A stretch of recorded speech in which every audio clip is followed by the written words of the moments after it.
جو ہمارے مطالبے ہیں کہ اثر-نو الیکشن ہو، حکومت مستعفی ہو جائے اور فوج الیکشن سے دور رہے. کسی ایجنسی کا الیکشن سے کوئی تعلق نہیں ہوگا. الیکشن کو اتنا بدنام کر دیا ہے کہ اس کو الیکشن کہنا ہی ناجائز ہے. الیکشن کہنا اس کو ناجائز ہے جہاں پر امیدواروں سے کروڑوں روپے لیے جاتے رہے ہوں، جہاں ایک صوبے سے اربوں روپے لے کے چلے جاتے ہوں، جہاز بھر کے جا رہے ہوں، اسمبلیاں بک رہی ہیں اور کینڈیڈیٹس بیچارے در بدر ہیں. تو یہ الیکشن ہوتا ہے جی. ہم مطمئن ہوں گے اس بات پر کہ ہاں ہم واقعی پارلیمنٹ کے ممبر ہیں اور ہم کیا ملک کے اندر ایک VIP کا اس وقت اسٹیٹس رکھتے ہیں. اس حوالے سے ہمارا موقف بڑا واضح ہے اور ہم جو کچھ کہہ چکے ہیں انشاءاللہ اسی جگہ پہ معاملات کو پہنچائیں گے کہ معاملات ٹھیک ہو جائے ملک میں. مولانا صاحب، عالمی جو سیاست ہے اس پہ بھی آپ کی بڑی گہری نظر ہے. آج سے 2 روز قبل انڈیا نے ایران کی چاہ بہار جو پورٹ ہے اس کا 10 سال کے لیے جو ہے وہ لے لیا، اس کا قبضہ لیا ہے اور 10 سال کا ایگریمنٹ ہوا ہے. آپ اس کو کس نظر سے دیکھتے ہیں؟ جبکہ امریکہ نے ہمیں تو منع کیا ہے پابندی کی وجہ سے کہ آپ اپنی گیس پائپ لائن آگے نہیں جا سکتے، کوئی تجارتی معاہدہ نہیں کر سکتے. تو اس دور میں انڈیا کا اس کے ساتھ معاہدہ اور 10 سال کے لیے حضرت ایک تلخ سوال ہے جو آپ نے کیا ہے اور دکھ ہوتا ہے انسان کو. نکلے تھے ہم سری نگر کو لینے کے لیے، ہاتھ سے جا رہا ہے مظفر آباد. یہ پالیٹکس ہے ہماری. ہم نے چین جیسے دوست کے ساتھ اتنا بڑا معاہدہ کیا میگا پروجیکٹس کے حوالے سے اور اس نے پاکستان کو پرائرٹی دی گرم پانی تک پہنچنے کے لیے اور بین الاقوامی تجارت کے شاہراہ پاکستان کو قرار دیا انہوں نے. ہم نے ان کو کیا جواب دیا؟ آج پاکستان میں تمام میگا پروجیکٹ بند کر دیے گئے ہیں. وہ جو 1.5 سال کی حکومت تھی اس میں بھی جو پروجیکٹس اناؤنس ہوئے تھے ابھی تک اس کے بارے میں کچھ نہیں معلوم کہ ان کا کیا بنے گا. کیا وہ ہمارے اگلے بجٹ میں آئیں گے یا نہیں آئیں گے؟ تو یہ ساری صورتحال ہے کہ آپ کا افغانستان کے ساتھ بھی جھگڑا اور ظاہر ہے جی کہ ہمارے اوپر تو یہ لوگ زورور ہیں. ناحق پر ہوتی ہوئی بھی آپ کو کہنا پڑے گا کہ تم حق پر ہو. ناحق پر ہوتے ہوئے بھی آپ کو کہنا پڑے گا کہ تم حق پر ہو.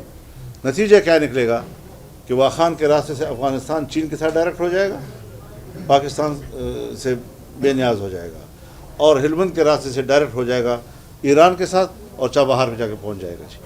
تو یہ جو گھاٹے کے ہم سودے کر رہے ہیں اس وقت 6-7 مہینوں سے چمن بارڈر کے اوپر لوگ بیٹھے ہیں دھرنا دیے ہوئے کہ ان کو متبادل روزگار نہیں دیا جا رہا اور ادھر سے انہوں نے افغانستان کے ساتھ جو لوکل تجارت ہوتی تھی اس کے راستے بھی بند کر دیے ہیں. اس وقت انگور اڈا کے اوپر جو وانا سے جاتا ہے افغانستان میں راستہ وہاں پر لوگوں نے دھرنا دیا ہوا ہے. غلام خان کے اوپر جو میران شاہ سے جاتا ہے خوست کی طرف وہاں لوگوں نے دھرنے دیے ہوئے ہیں. آپ کے جمرود پر لوگوں نے دھرنے دیے ہوئے ہیں. تو ہم نے تو ان کو باقاعدہ بریف کیا تھا کہ پاکستان کو اتنی بڑی اپرچونٹی مل رہی ہے آنے والے مستقبل میں کہ اگر یہ سی پیک خیبر پختونخوا اور پھر بلوچستان کے روب سے لے کر گوادر تک جاتا ہے تو 9 گیٹ ویز ہیں جو پاکستان کو افغانستان کے راستے سے وسط ایشیا کا راستہ دکھاتے ہیں اور پورے وسط ایشیا جو ہے آپ کی تجارتی آماجگاہ بن جاتی. لیکن ہم اسی افغانستان کے ساتھ معاملات میں الجھ رہے ہیں. سرحدات ہم نے بند کر دی ہیں.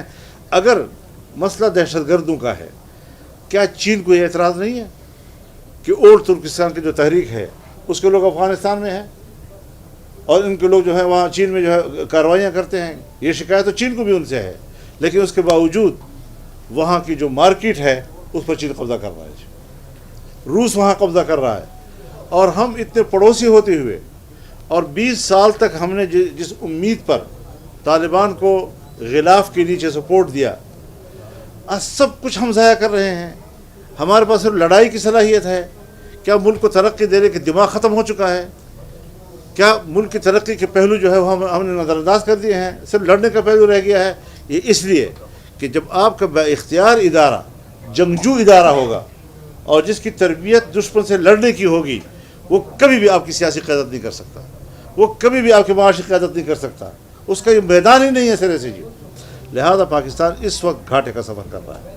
اس کا گھاٹے کا مستقبل ہے اور کیا جانے لیکن ہم اپنی آواز جو ہے اس حالات اچھا میں سر، آپ کی جو تحریک ہے واقعی الیکشن دھاندلی زیادہ الیکشن کے خلاف ہے یا کسی کی ایکسٹینشن کے لیے یا کسی کی ایکسٹینشن کے لیے؟ یہ آپ کے صحافیانہ باتیں ہیں، آپس میں گپ شپ لگایا کرو کبھی کبھی اپنے دفتر میں، کم از کم مجھ جیسے آدمی کے ساتھ یہ یہ سوال بتا آتا ہے۔ دیجیے گا کہ حکومت اس وقت مسلسل اسٹیبلش کرنے کی کوشش کر رہی ہے کہ تجارت بہتر ہو رہی ہے، معاشی اشاریے جو ہے وہ بہتری کی جانب جا رہے ہیں، تو آپ اس پہ کیسی نظر، خصوصاً پنجاب میں سر دیکھیں کہ صورتحال کیا ہے؟ دیکھیے حکومت ہو تو اس کا جاب ہوتا ہے، اپنا جاب کا احسان ہم پہ نہ ڈالیں جی۔ انٹیلیجنس ہے تو اس کا انٹیلیجنس کا جاب ہے، اس کا کوئی ڈپلومیٹ ہے تو ڈپلومیسی اس کا جاب ہے، حکومت ہے تو حکومت اس کا جاب ہے، تو یہ اتار چڑھاؤ اس کے معمول کے معاملات میں چلتا رہتا ہے، لیکن مجموعی طور پر دیکھنا ہے نا ہمیں کہ کیا آپ کے ملک میں ماضی کی کوئی ایسی پالیسیاں ہیں کہ جو ہم آگے لے جا کر اس سے ملک کو بچائیں اور طاقتور بنائیں؟ کیا آج ہم نے کوئی طویل المدت ایسی پالیسیاں دی ہیں کہ ہم اپنا بجٹ آگے بنا سکیں گے؟ ہمارا بجٹ اس وقت FATF کے ہاتھ میں ہے، IMF کے ہاتھ میں ہے، ورلڈ بینک کے ہاتھ میں ہے، انہی لوگوں نے آپ کے بجٹ بنانے ہیں اور ان کو سکور کر رہی ہے ہماری فوج، وہ تحفظ دے گی ان کو اور اسمبلی بے بس ہوگی اور قانون سازی کرے گی۔ اچھا مولانا صاحب، وسیع تر مفاد میں آپ عمران خان صاحب سے بھی مل سکتے ہیں یا ان کو شامل ہونے کی دعوت دے سکتے ہیں؟ دیکھیے ہر چیز باوقار انداز سے ہو، اس میں کوئی شک نہیں ہے کہ 10 12 13 سال ہم ایک دوسرے کے بڑے مد مقابل رہے ہیں اور ہمارے بڑے تحفظات ہیں، اور ان کو اگر دور کیا جاتا ہے تو ہم سیاسی لوگ ہیں، مذاکرات سے بھی انکار نہیں کریں گے، اور مذاکرات کے لیے اگر ماحول بنتا ہے تو اس کی بھی حوصلہ افزائی کریں گے۔ ہم کوئی مستقل جھگڑے اور جنگ اور تلخیاں اس کو باقی رکھنا نہ ملک کے مفاد میں سمجھتے ہیں نہ ہماری سوسائٹی کے مفاد میں ہے۔ آپ کی طرف سے سر اوپن ہوگی عمران خان کے لیے؟ جی آپ کی طرف سے سر اوپن ہے عمران خان کے لیے؟ سر یہ ذرا واضح کیجیے گا کیا؟ اگر آپ کو ضرورت پڑتی ہے یا آپ حضرت میرے پاس ان کے 2 وفود آئے ہیں، اس کے باوجود ان کے لوگ جو ہیں وہ مجھے مسلسل مل رہے ہیں، چاہے آف دی ریکارڈ مل رہے ہیں یا میڈیا کے سامنے مل رہے ہیں تو ملتے ہیں، اور یہی گفتگو چل رہی ہے کہ ہم کس طرح آپس کی جو تحفظات ہیں ان کو دور کرنے کے لیے ماحول بنائیں۔ اچھا مولانا صاحب، ایک ہے کہ آپ کا جو بھی موقف ہوتا ہے وہ بڑا تحریک چلانے جا رہے ہیں دھاندلی کے خلاف، کیا آپ نے جو افغانستان کے خلاف ایک آواز اٹھائی کہ افغانستان کے ساتھ تعلقات بہتر ہونے چاہیے، یہ اس کا نشانہ بنایا گیا آپ کو جو الیکشن ہرایا گیا جس کے خلاف آپ تحریک بھی چلانے جا رہے ہیں؟ یہ تو تجزیہ کرنا پڑتا ہے۔ کیا افغانستان میں امارت اسلامیہ امریکہ کے لیے واقعی قابل قبول ہے؟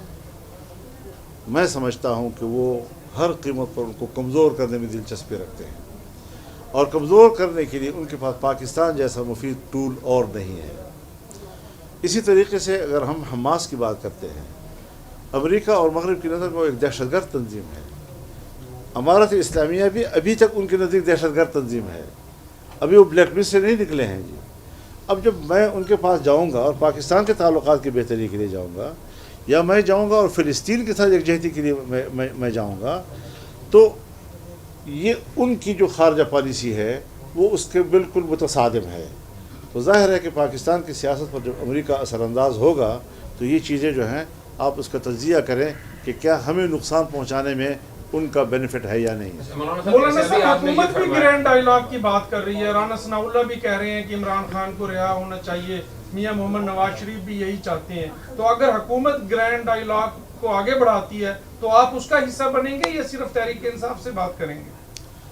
دیکھیے اس پہ ذرا وقت کا انتظار کرنا چاہیے، ہر بات وقت سے پہلے کہنا ذرا مناسب نہیں۔ مولانا صاحب جیسے بھی آپ نے فرمایا کہ 10-12 سال کی تلخیاں تھیں اور اب آپ سیاسی طور پہ کہہ رہے ہیں کہ سیاسی لوگ دروازے کھلے رکھتے ہیں، تو جو سب سے زیادہ پچھلے 7-8 سالوں میں آپ کی طرف سے جو الزام ہوتا تھا وہ کہتا کہ یہ یہودی لابی ہے، تو جب یہ سیاسی تلخیاں ختم ہوں گی تو آپ ان کو یہودی لابی سے دوبارہ مسلمان لابی میں کیسے لے کے آئیں گے؟ ایک بات ذہن میں رکھیں، اگر ہم نے بر صغیر کی سیاست میں کسی کو انگریز کا ایجنٹ کہا ہے یا ہم نے عالمی سطح پر کسی کو امریکی ایجنٹ کہا ہے تو یہ عنوان ہے، یہ عنوان ہے، یہ گالی نہیں ہے۔ مطلب یہ ہے کہ جو عالمی سطح پر ایک ورلڈ وائڈ جو اکنامک نیٹ ورک ہے اور اس کے اوپر جو جوش کا ایک بالادستی ہے، جب میں دیکھوں گا کہ میرے ملک کو بھی اس نیٹ ورک کے اندر ڈالا جا رہا ہے اور یہاں پر میں سود کے خاتمے کی بات کرتا ہوں اور میں مکمل طور پر عالمی سطح پر سودی نظام کے اندر جا رہا ہوں، ان کی معیشت کے اصولوں کے مطابق چلوں گا تو اس سے میرا اختلاف ہوگا. اب اس اختلاف کا عنوان اگر یہ ہے کہ یہودی ایجنٹ، تو اس کو گالی کیوں کہا گیا؟ اس کو سنجیدگی سے لینا چاہیے تھا، مجھ سے پوچھنا چاہیے تھا کہ آپ یہ بات کیوں کہہ رہے ہیں. اگر میں کہتا ہوں کہ قادیانیوں کو دوبارہ مسلم سٹیٹس پاکستان میں دینا یہ میرے تحفظات ہیں، بجائے اس کے کہ آپ مجھے اس کے بدلے میں گالیاں دیں، آپ مجھے مطمئن کریں میں پاکستان کا شہری ہوں، میرے پیچھے کچھ لوگ ہیں، ان کی ایک سوچ ہے، ان کے تحفظات ہیں.